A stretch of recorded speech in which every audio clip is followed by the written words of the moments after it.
right, and so we're back here. We're looking to set up the next match of the University of Manitoba JV1 team versus the University of BC's Future Forestry Majors.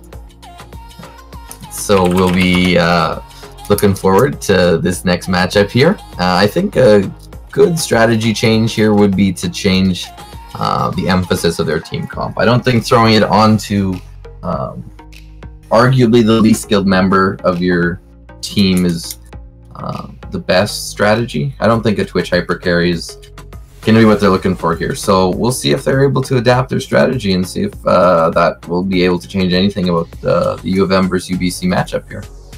Yeah, I think they got to push it a little more into their mid laner or get that like hyper carry top laner like a Fiora or something along those lines.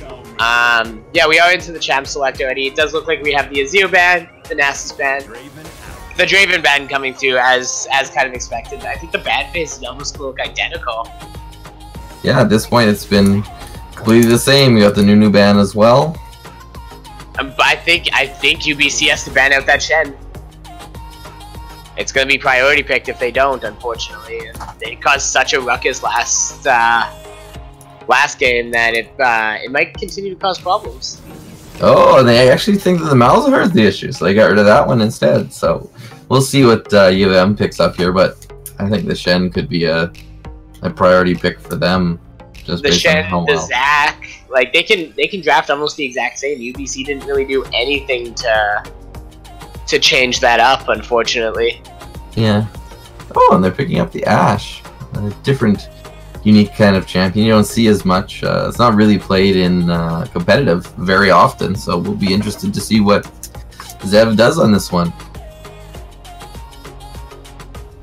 I'm assuming it's an AD carry. It could be a support. I mean, I get Jungle Ashe. It could be a jungler. Wouldn't that be great to see? That'd be quite something.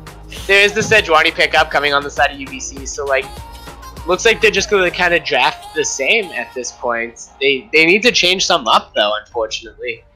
Yeah, well, you still have the mid laner and top laner you can change things up on. Vladimir is a carry top laner. He has that ability. If you can make the game go long enough, he can 1v3. Oh, and they're going for another hyper scaling AD carry in the form of Kog'Maw from the University of British Columbia. Maybe they just they put the hyper scaling on, but maybe they give it a little bit more of a like a little more attention bot, because Sedge didn't really go bot side at all last game. So maybe they got to open it up a little bit there. Yeah, we'll see. I'm still not a super fan of this one, but that is a hard lane. Taking Kog'Maw into Ashe Thresh is a difficult lane, to say the least. That's gonna be pretty tough, yeah. So we're gonna have to see how this turns out for them. I do apologize about there's a little bit of a freeze go. Oh, and the Lissandra talking about freezes. There's a little bit of a freeze on the stream, so we will definitely get it fixed up as soon as we possibly can. I do apologize about that. Looks like we're back up and running. But yeah, the Lissandra into that cog, like again, U of M just getting that like that heavy pick comp of we're gonna take one of you guys and then we'll fight 4v5. Yeah, kind of similar to what their game plan was in the past. Now with the Braum Kog'Maw, you do bring some CC into that bot lane, which makes the kill potential higher because Ashe doesn't have great escapes other than the Thresh Lantern if the positioning is correct. So we'll see how that all goes, but we're into the second ban phase here, and we'll see what I really want to see a Shen ban out of the EC. They gotta focus on that top laner because they can't let them run just completely amok again. Unless the Lissandra's going top, because that's flexed. Like you can put them bot and mid, I guess. Yeah, I think Lissandra is around the same sort of safety level as a Morgana can be. So we're seeing.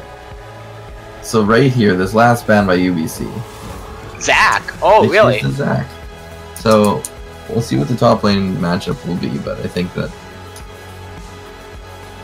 I think it's gonna be a pretty heavy pick on that Shen again for the U of M because he like I said he just ran the Morgana ban, which wasn't really necessary, but I don't think the U of M is really concerned about a lot at this moment. Yeah, they use 3 bans on the top laner with the Nasus, Jace, and Maokai.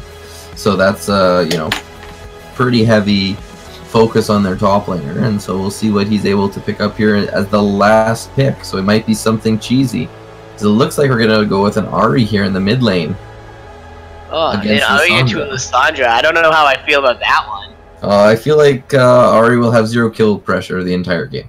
That sounds about right. And she's gonna have to do the roam. She's gonna have to head for Ashe in the bot lane and try and snowball that lane, probably. Maybe come up to the top depending on what Harrison picks here, but it looks like Harrison's gonna go with this Shen again. Oh no, he goes with the Jax. So we got the heavy carry on the top side, but no front line. Wait, what? No. Okay. I was a little confused. I'm like, we got the Thresh and we're getting Janna mid? That'd be great to see. Or, yeah. In the Jarvan jungle, wow. I must say the U of M team is quite strong. Oh, and here's the Gnar, picking the Gnar into the Jax. So well-known counter to most bruisers, tanks, and anything else that wants to play the top lane. Gnar has been in competitive since release, so... Since the day it came out, yeah. Yeah, so we'll see how that one goes. Shinshin himself has had quite a few nice rants about the champion Gnar and the Riot Design team, but we won't get into those. How do you like the team comps as they lie out here? U of M does have a very, very strong comp. Again, playing into that very pick heavy, and you know what? Jax is just going to be able to split push. Like, there's going to be nobody that can contend. The Gnar might. If the Gnar wins lane, then there might be a little bit of contention. But UBC again putting a lot of emphasis on that Kog'Maw. Oh, he's going to struggle in lane, and it's going to be an uphill battle for them. But if they play around the Kog'Maw well, I think they should be okay. I just think that they've pigeonholed themselves into a comp that almost has no win conditions here. I mean, sure, getting your Kog'Maw super strong is going to be, I guess, a type of win condition, but just based on the way that the Twitch was played in the last game, I think the getting caught out and getting caught, the Kog'Maw is going to have a harder time with that. Plus you have Ashe Arrow, plus you have Lissandra Ultimate, plus you have the Thresh Hook and the Flay, and you have the Jax stud, and you have the knockup from the Jarvan and the Cataclysm. Like, Kog'Maw is going to have probably the worst day against this team. This is not an easy team to play Kog'Maw into, and based on the positioning we saw in the last game, it will be a tough thing to play the Kog'Maw here. We'll see how it goes, but it's gonna be difficult. The only thing I could see is if No comes in and hits Mega No like at the exact same time of Cataclysm and just knocks all of U of M into the Cataclysm wall. I think that's the win condition. I think you've landed it. I think you've landed spot on what the win condition is here. Sejuani can ult, Braum can ult. I mean, those are peeling kind of ultimates to protect the Kog'Maw while he tries to do damage. They just got to protect him through the laning phase to get him through that difficult point to where he gets his item spikes. But there's just going to be so much, like, on top of them, just with, like, all the point-and-click CC. Yes. So, it's going to be an uphill battle, like you said.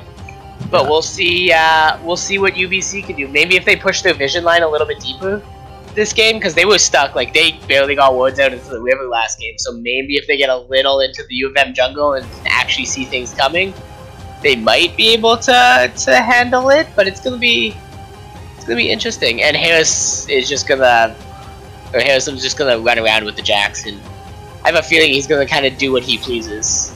I feel like it might get to that point as well. I would say that the early lanes for the Jax against Gnar are not easy in any means, but if the Gnar doesn't punish you hard enough, Jax definitely outscales the Gnar and will be able to carry the game.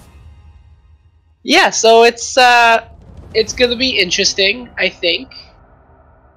Or it's either the Kog'Maw's gonna do okay and it'll be an interesting game, or it's just gonna be a roll on the side of U of M, just because like that team comp is super strong. And it's not even that it's a very well-rounded comp. There's not, you know, any, oh, this is the hyper carry. It's like Lissandra's gonna do damage, Ashe is gonna do damage, Jax is gonna do damage, Jarvan's gonna do damage. Like, you're gonna get a damage from a lot of different sources, and just based on, like, I'm not sure that that the CC is there. I would have liked to see almost anything other than Ari from the UBC mid laner, because I don't think Ari brings anything to this fight. I could be totally wrong. She might pop off, but even in the meta, she's so far down on the tier list that it's almost Morgana-esque in regards to the type of picks we're going with here. Yeah, she's definitely weak. That's for sure. But maybe it's like a one-off Ari main, and she'll pop, like you said, she'll just pop off. But it's gonna be a tough lane too, like against Lissandra. It's gonna be a really difficult lane. Yeah, you put, the mobile Ari up against Lissandra, and suddenly, once you're frozen and stuck in place, that mobility doesn't do much for you. I would have liked to have seen something like, honestly, like a Galio would have really helped, protect the Pugmaw, or I'm not sure. I don't know what they could have picked, but I know it's not Ari. They could have picked anything that isn't Ari. But let's not blame them for their picks. Like, I think it'll be interesting. Yeah, I think Rise would have been a fine pick here. I don't think he was banned.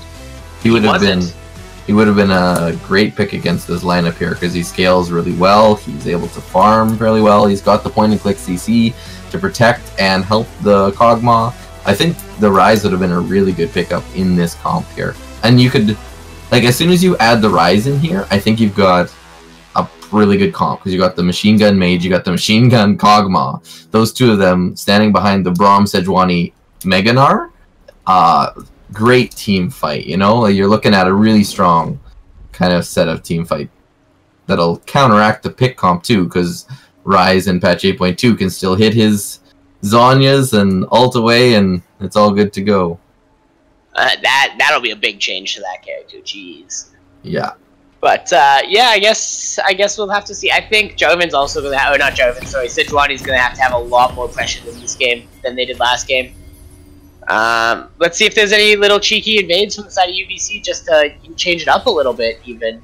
Yeah, with the Braum coming through, Braum is a really good invade champion.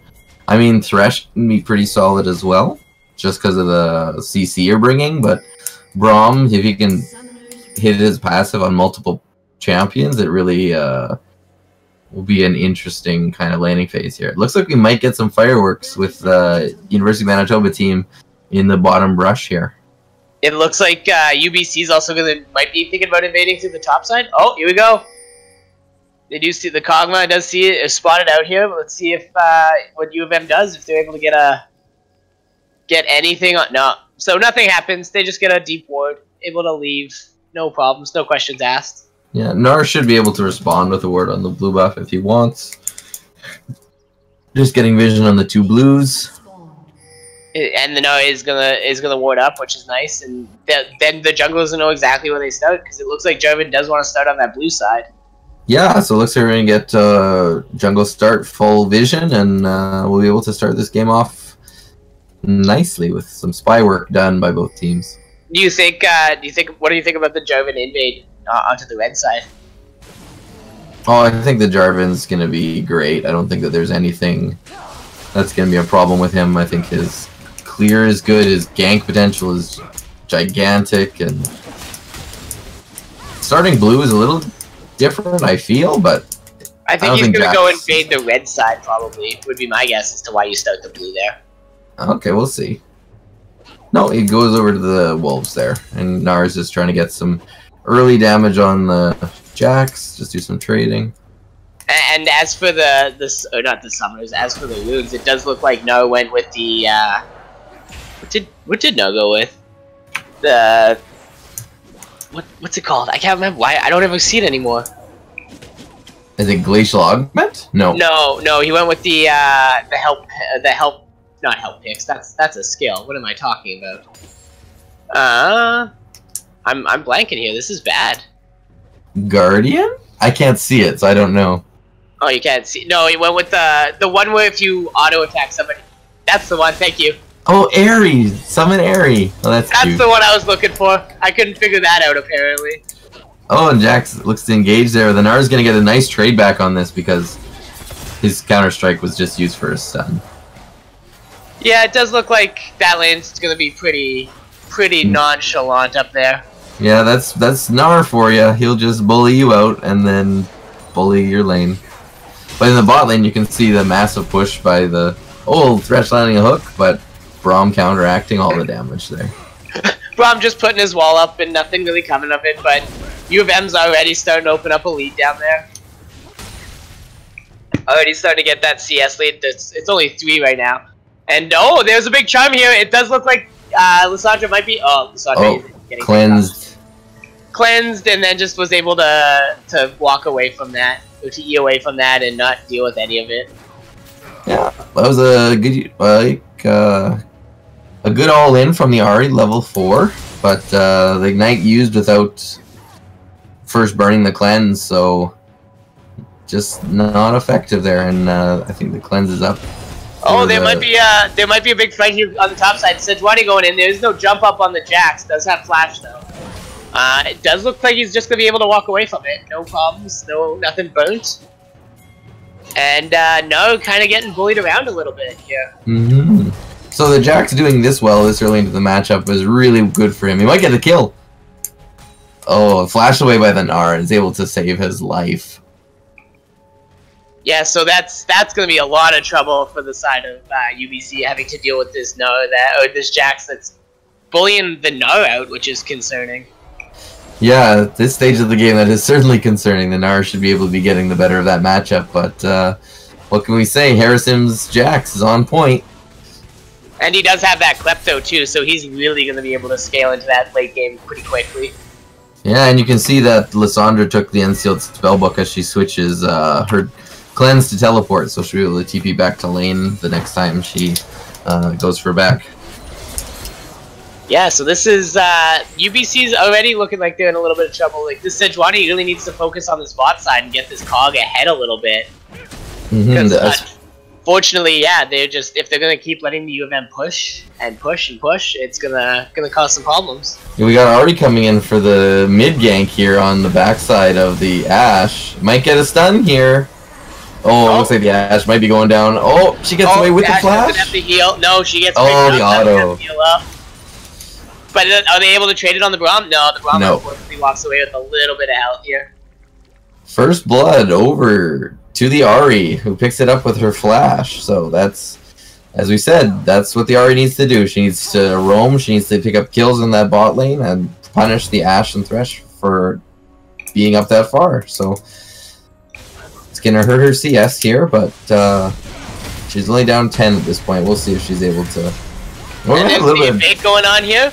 It does look like the Jarvan. It looks like Sejuani might be picked up here by the Jarvan, and the Jarvan and the Lissandra just able to go over the club wall and pick up that kill, no problem. It does look like we have Glass by Gnar and Ahri here. They're just able to leave. Yeah. There's no question, no problem. And now Gnar is gonna fall behind a little bit on that top side. Yeah. A little bit of action though. That was nice to see. At least it's a little bit different. Yeah, there's less safe with the half assassin control mage in the Ahri there, and getting some invade on the Sejuani with the Jarvan. Jarvan really is able to bring that kind of pressure throughout the early phases of the game, where you can kind of 1v1 people and shove them out of the jungle there. But look at this. Ahri's going all in. Hits level 6 does go in. The stopwatch comes out, and nothing really comes of it, unfortunately. So Ahri going aggressive. Yeah, this Ahri pick seems to be working out here in the first 7 minutes of the game. It's pressing the Lissandra. It's down 14 CS, but it does pick up the first blood. So gold is probably fairly even here. And we'll just keep seeing how this pick turns out here. Yeah, and Lissandra just TP's back into the lane. There is the Jarvan going into that mid lane. Nothing's really gonna come of it. Thresh going for the hook, unfortunately missing that one. But yeah, so it looks like we got a reset. You see, the game's looking a little bit better for UBC right now. They're looking like they're feeling it a little bit more. Yeah, they're only down 600 gold right now. Gnar is able to jump away from the Jax, the top lane trading. Jax is still winning, but Gnar's gonna be able to trade some back into it here as he's in the mini form. But yeah, that's probably the biggest concern right now, I'd say, in the game for UBC, is that the the Gnar that's supposed to be here bullying out the Jax is getting bullied fairly hard. Jax just losing out on a big trade there too. Like just not having that presence, and Sejuani just not really having the map presence right now either. Not really doing anything. She's getting some vision in the bot side jungle right now, but Brom's also going for a walk around, so Kog'Maw's kind of alone and just getting poked out here. So what do you think? What do you think UBC needs to do to really take control of this game? I think it'd be nice to see Ari shove out another wave and roam bot again, and just try and continue to feed that Kog'Maw to get fed off their bot lane and be able to take control here. Like you're grabbing the blue buff here, that'll give you some good map control. She doesn't have her Morel and Omicron yet, so the mana will really help out, but it also takes away from her kill pressure without the Morello. Morello's is really like a pretty good spike item for the Ahri. It brings the cooldown, brings the damage, and Jarvan here just keeps counter jungling, taking all of Sejuani's farm, and Sej is down a level now. Yeah, just going in and taking the Raptors at his will, because as much as there is priority in that mid lane, Lissandra's gonna do a lot more in that fight than anybody else. Once you get to the team fights, Ahri's really gonna. Oh, the Ashe arrow was looked for a full engage there. Ahri lands a charm, goes full in, and the ult is taken from both of them. Jarvan just blows him up too. Comes out of nowhere and absolutely destroys him. That was 3 ultimates. Jarvan ultimate, Lissandra ultimate, and Ashe ultimate used there, so down on cooldown for a bit, but Ahri is also down for 15 seconds. Yeah, and is just gonna fall behind a lot more. Like, she's already, what, 25 farm? 26 farm down? Yeah, she is falling in the farm game here, so... It's starting to look like a little bit of a replay of last game, which is unfortunate for the side of UBC, because we know how that turned out. The Kog'Maw's down in CS already significantly. We got almost 20 CS here on the side of Ashe compared to Kog'Maw. The Jax. Jax just going in and completely bullying out this Gnar. He might land the kill? Oh no. No, I think he's just gonna take off here, but yeah, I don't know how I feel about this Gnar's potential rate. Oh, the flash and the kill. Jax just flashes in, takes that kill, walks away. No Sejuani pops the ult and destroys UMB Slade in the jungle. She's gonna collapse on, but she might be able to get out. Through the dragon. And then just misses the hook. Now just missing that hook right there. But yeah, good invade on the side of Sejuani. Like, really taking advantage of the lane potential right now. So for UBC, the big problem is that Jax in the top lane. If he can 1v1 the Gnar, there is no one else on the side of UBC who can handle that. Maybe Ahri? Yeah, even at that, like, I don't think so. And it does look like the UBC is going to be at least be able to take this dragon here. Oh, they're going for Lissandra. Gets the full. Oh, didn't get the land. The last auto we got TP coming in from the Jax. Jax TP. Oh, Kog'Maw gets stunned. Yeah, Kog'Maw gets picked up by the Ashe, but they do have the dragon aggro going on Ashe right now. Oh, the big pickup by Mel with the big pickup. We got the ult, the Cataclysm coming down. Jax picking up that double kill. So that's really scary for the side of UBC. Jax is just scaling and getting bigger by the second here. Yeah, I think we're in store here for a carry Jax game with Harrison kind of wrecking Navajo Ace out here, and then coming in with the TP for the double kill in the team fight. Those are just layered CC, ultis, everything was really well played by the University of Manitoba there. Yeah, that Ashe hitting Kog'Maw with the arrow kind of put it out. The only problem was that Ashe was getting hit up by the dragon, so that's a little bit of a concern.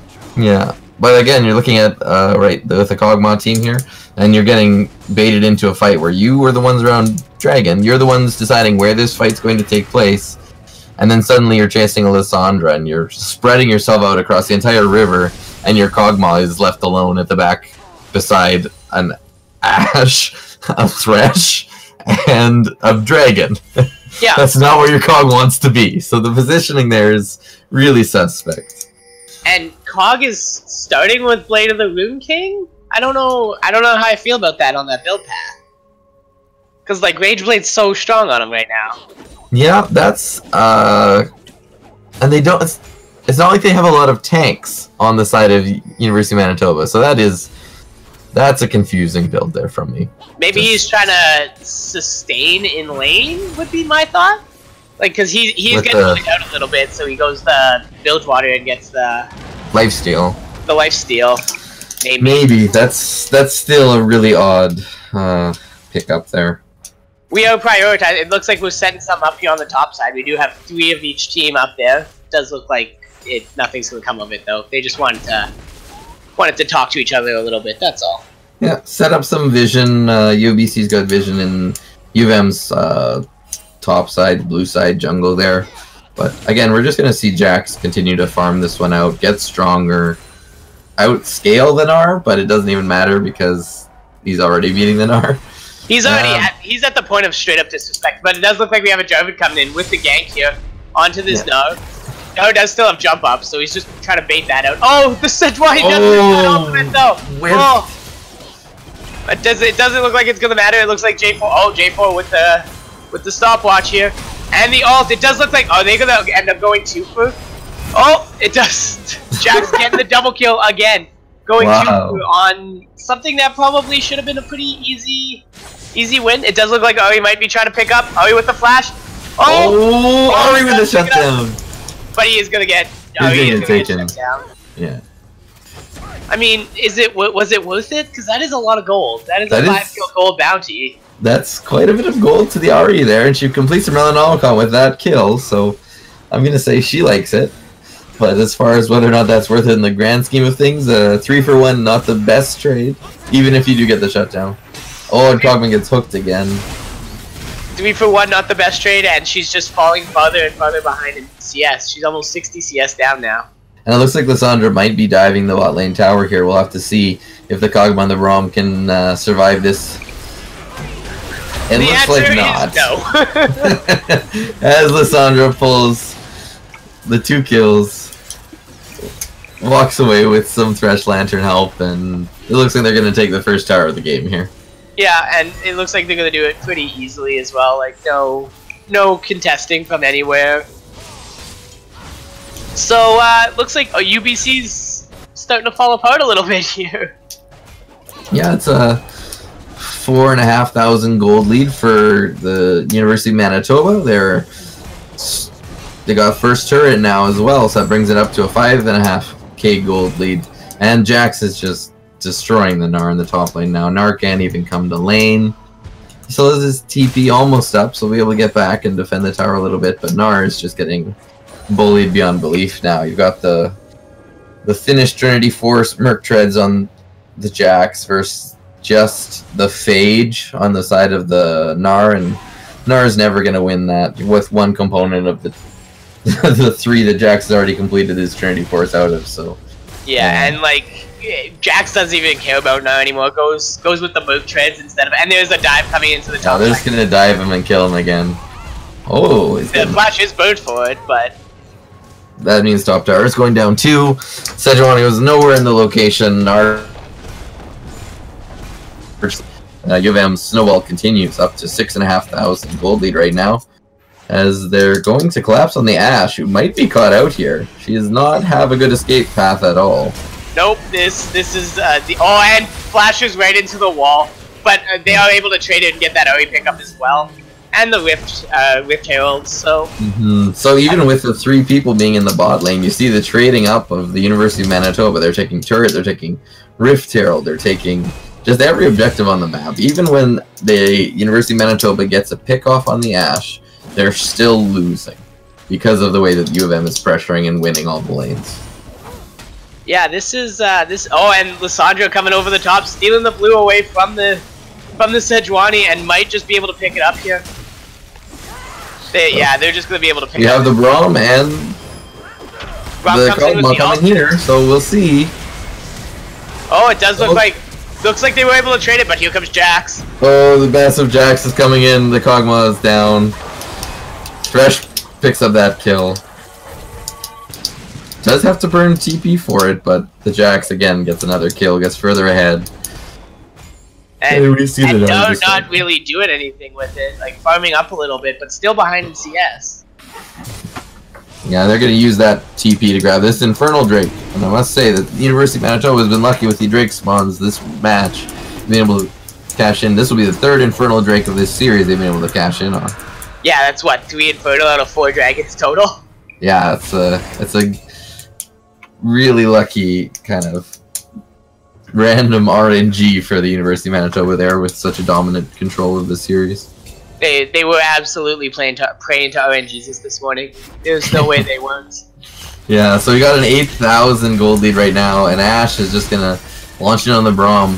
But the Braum's able to get away. Braum's able to get away, and they're able to turn it around. Maybe turn it around? Oh no, here comes Lysandra. Lysandra gonna take this Sejuani. Oh, here comes No though. No does have full rage bars. Full Nard bar. This is what we're talking about. Oh, the massive Nard. Able to pick up the Ash. We have the Ahri charming up. Ooh. And then the Dunk coming through on the side of J4. So it looks like No's in a little bit of trouble here. Might just die to the burn. No. Oh, it might. Gets flagged though. Swag flag by the Jarvan completes the kill on the Nard. And we have what is a 4-for-1 trade.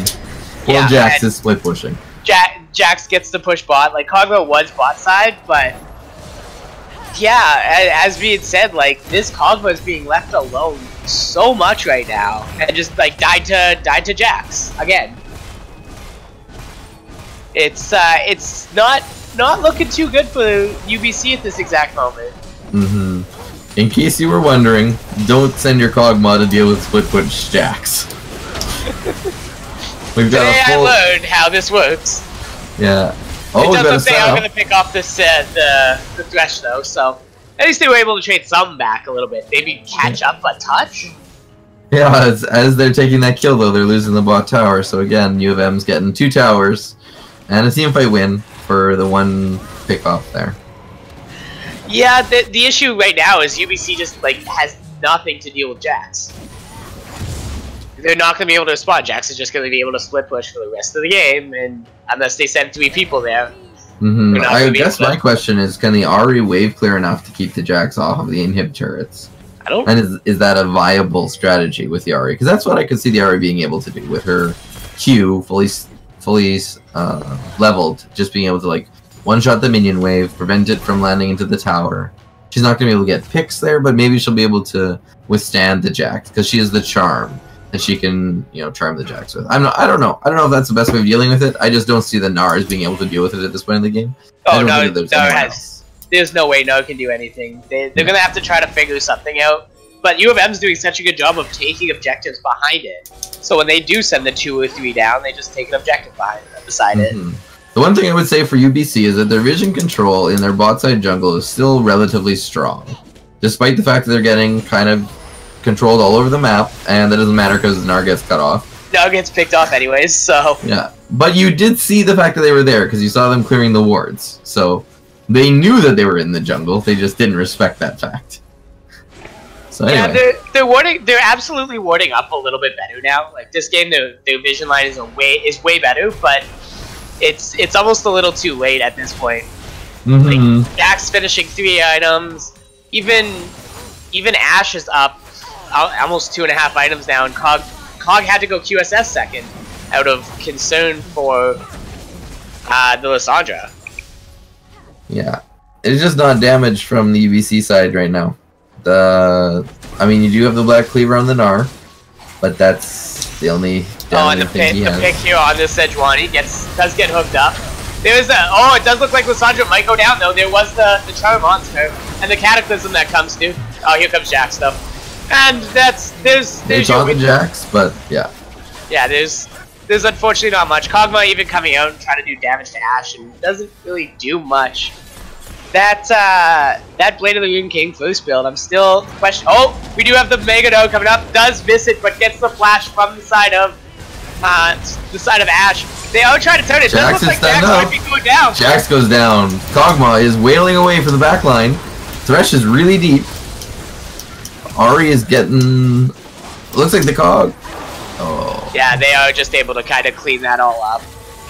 No big issue. They had to burn so much to try to kill that Jax, and they just weren't able to fight back.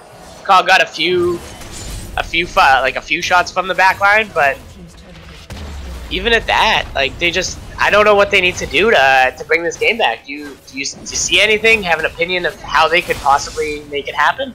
Well, they haven't lost an inhibitor yet, so they can continue stalling out for a later game Kog'Maw. The Lissandra's gonna get pretty strong. Jarvan will get pretty tanky. Jax gets stronger. I don't know.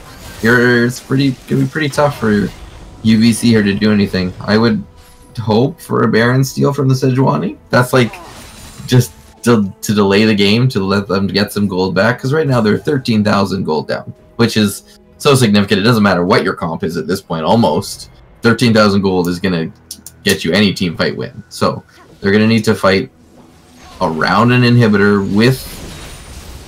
Oh, we just. Oh, and we're just gonna have the pick off here on that. Oh, he blows the Banshees. Oh, does look like it's picked off. Super deep though. Yeah, super deep on that play.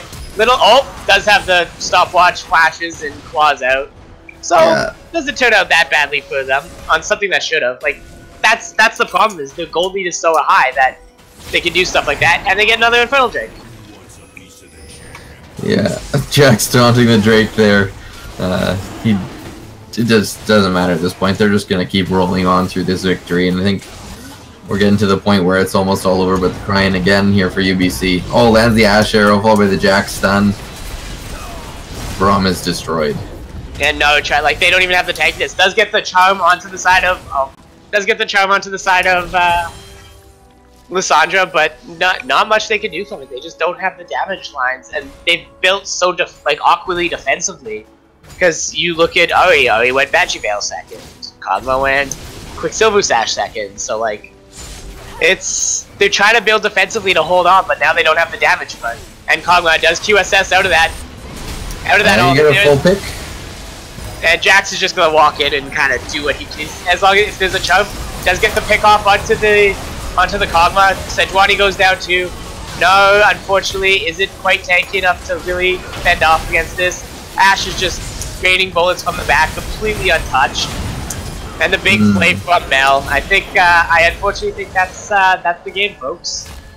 Yeah, we'll see it probably go down here. It looks like they're taking down the bot tower, but that right there is your 15,000 gold lead in being shown, because that was a really even fight. They actually were able to cleanse the Lissandra ult, get the Kog'Maw firing, stun up the Lissandra, get a lot of damage onto her, weren't able to complete the kill on her. And then you look across, they're all low. Oh, they were able to complete it, sorry. Yeah, they were able to pick it up. Low health across the rest of the team, but just not able to come back from a 15,000 gold deficit. But that was a good team fight for being down that much. Being able to pick one off, even if you lost, your tower, your inhibitors, and most of your team. It was a good effort there by the UBC team. Like you said, they're playing from super far behind. It's almost at the point, like, Lissandra's almost Flame Horizons Ari at this point. So they're falling farther and farther behind. They're going to be able to at least take a little bit of control, or like, just kind of farm up a little bit, because they don't have that inhibitor mid. But it does look like Braum's just going to get picked off again, unfortunately. And this is kind of what it's come to this whole game, is just pick after pick after pick, and UVM really taking advantage of them, and UBC not really doing anything about it. UBC does see the Dragon Baron being started. Sejuani is not in the vicinity, it's just given up for free. You see the 4-man collapse on the Jax here, but it looks like Jax is going to be able to get away. It looks like Jax is actually going to turn it around into a kill. We'll see, but... Oh, that is a lot of CC onto him, though. That's a lot of CC. Oh, and the Kog'Maw is, again, beside the U of M. So, we're sitting here, we're talking about positioning, and they will get the Jax again, but you're trading your hypercarry Kog'Maw and your tank Lissandra for a Jax here. They dump so much. They're just trading so many things to try to get that Jax, and the U of M can just walk in and now just kind of end the game. Just put them out of their misery, guys. Come on now. Looks like... Oh, already gets the charm kill onto the Ashe. Oh, and she gets the kill on Lissandra. And she gets the shutdown at the end of the game. 31 to 13, 18,000 gold lead. U of M takes game number 2 and takes the series 2-0. And takes the series quite handily too. At that. Yeah. But some interesting choices. The Blade of the Ruined King first was definitely one of the big options that was a little iffy. Yeah, it wasn't even first. It was that the Rage Blade was never started. It was Blade of the Ruined King into Runaan's Hurricane with the QSS in the middle there. And he never upgraded his boots. So that kind of slow Kog'Maw was caught out 7 times. He was able to get 4 kills. But they just didn't match up well against the University of Manitoba's team there. They didn't do a great job protecting. No. And they lost the split push. The Gnar lost the split push early in the first couple levels against Harasim's Jax. And when that happens, Gnar is just going to be behind for the rest of the game. There's not much to be said about that. Like it snowballed so quickly out of control, and I think UBC might have to kind of reevaluate their future games and their future what they want to prioritize. But well played by both teams. Yeah, I think you can give props to both teams for a good showing and for getting out here to the university collegiate scene and kind of showing off their stuff. I know that the U of M team is really excited to be in the league and now 3-0 on the season, and so going to continue trying to win this conference for them. They are one of the favorites, aren't they? I believe that they're fairly well favorited in this section here. I know that this is one of 3 teams the University of Manitoba has. You also have your Division 1 team, which is ranked 2nd in North America, I believe. On that one, they're really looking forward to and trying to get to Los Angeles to get to the finals for the collegiate scene for League of Legends. So that's a really strong team, and I think that the JV1 team here is showing that it has a lot of strength too. When you look at both the solo queue ranks, the cohesion of the team, the way they work together, all of that together is really, really showing out into a really good team. And then you got the JV2 team, which is learning the ropes and trying to get better and grow as both a team and in their compete league, their college league here. So, all 3 of the teams are talented, and they're all trying to grow and get better. Yeah, and it is a collegiate league, so everybody does just go and have fun. Essentially, you are playing for your school, but it is what it is in the end. And we are here every Saturday usually Saturdays at 2:00 Central Standard Time. Mm-hmm. So if you guys enjoyed what you saw, you were always here. You're always welcome to come check us out. We'll see if we can snag an interview here. I'm not sure if we're going to be able to grab one or not. But we'll see if somebody's willing to come in and talk about the matchup and the set of matches there. And it'd be nice. Maybe we can get Harasim and talk about his carry on the Jax or the Shen. Or maybe but just chat with him and see how he was able to just kind of carry both games. Yeah, we'll see. We're gonna just communicate with the team here and get back to that in a little bit. So what do you think BC has to do in the future to really lock in their chances of actually winning?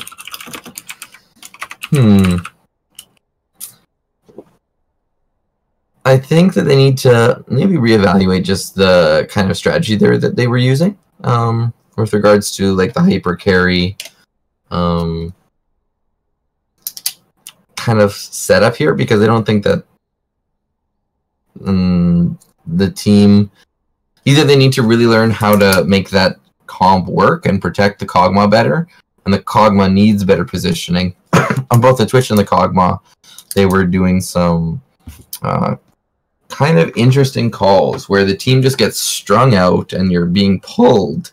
And once you got this pulled line here, in this case, your Kog'Maw with no boots, he's going to be the last one because you got strung out, and he's just going to get picked off. And that happened throughout the game. You can look at it throughout either of the 2 games. The AD carry was not ever in the position that he needed to be to win the team fights until the last team fight that they took under their inhibitor. No, not even in their Nexus turrets, where the Kog'Maw was able to QSS Lysandra stun and then turn around and they turned that fight. They still lost the fight, 4-1 or whatever, but that was the type of fight that I'd like to see, where the Kog'Maw is able to be in the backline, doing damage, getting the stuns off from the bronze passive. Like, that sort of thing is a fine comp, but you just need to really learn the positioning, and at that point, you have to learn how to not fall behind so dramatically in the game. Because at that point of the game, it didn't matter that your team fought that well. So just, I guess, picking the fights a little bit better and being slightly more knowledgeable on when is a good time to fight, what we should chase, what we shouldn't. Like, all of those things, that's kind of like the shot calling, and then the individual things with regards to mechanics and the 1v1 in the top lane. That needs to kind of be improved in order to have a chance. That is a tough top lane for him to go into. Like, I know it was the Gnar into the Jax, but he was outskilled, unfortunately, and that's always tough. Mm-hmm. I would have been nicer to see them play, like, maybe play the Shen there or play something along those lines, where he could help the team a little bit more and less just try to win his lane. Okay, so it looks like we're going to be able to go to an interview here with Storm Skills, who's the mid laner for the University of Manitoba's team. And this game, you can see him on the Lysandra. Last game, you saw him on the Malzahar. Looking forward to having a good chat with him and discussion about the league, the laning, how everything went, and what they're looking forward to going forward. So we'll just... Hello, Storm Skills. Hey. Congratulations on the victory, and I'd like to just ask your thoughts about your picks, maybe Lysandra and Malzahar. It might not be, the top tier with Lysandra pick there, but what kind of inspired you to go with those? Wait, are we live? Yeah, we're live. Oh, okay. So the Lysandra pick was the team was wanting to play like a heavy engage team. And I was like, okay, what mid laner has a lot of engage that I could play? And then Lysandra just came to my head. And I played her. I used to play her when I used to play mid a long time ago.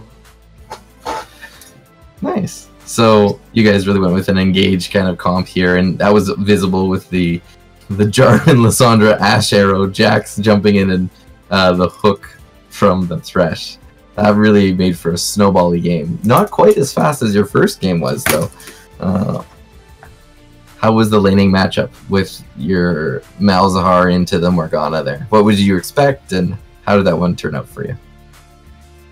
Oh, that lane was pretty boring, I think. We were just both clearing waves and clearing wards. We really didn't have any kill pressure against each other, so... Yeah. Well, I think that you guys relatively stomped there. Would you like to have a couple words about your top laner's performance on the Shen or the Jax, or how the team synergy is working, how the shot calling is working, any of that sort of thing? Yeah, I feel like Harrison's like flexing on everyone right now, and he's playing really well. Team synergy seems really good, especially from where we started from, and that's always a good thing. Mm-hmm. And how are you finding the transition to the mid lane? It's pretty fun. It's a lot different from bot lane. I came from AD carry, and yeah, the way you play the lane is much different. Mm-hmm. Are you guys looking to like maybe pull in some of those AD carry mid laners? Maybe pull like a Lucian out every once in a while? Oh, I really want to play Lucian, but they didn't want me to play it. He's not really. He's only like a counter pick right now. Yeah, and if you've seen in the LCK, they really started picking up Corki again in the mid lane. So I'm not sure if you're a Corki player at all, but if you are, maybe that'll be coming into your television set soon. Oh yeah, I love the Corki. Excellent. Yeah, I think it was the first pentakill was picked up by Corki in the LCK. So, maybe you'll be able to snag one of those coming up here in some of the future games. So awesome. Thanks for your time. You have anything to say to the fans, people watching, supporting the league, the team, that sort of thing? Yeah, thanks for watching, guys and girls, I guess. And and I hope we could keep winning, so make the university proud. Yeah, as an alumni, I can tell you I'm very proud of the U of M and the teams it's fielding and all your success so far. I wish you continued success, and I want to thank you for the interview you've been able to provide tonight. Yeah, you're welcome.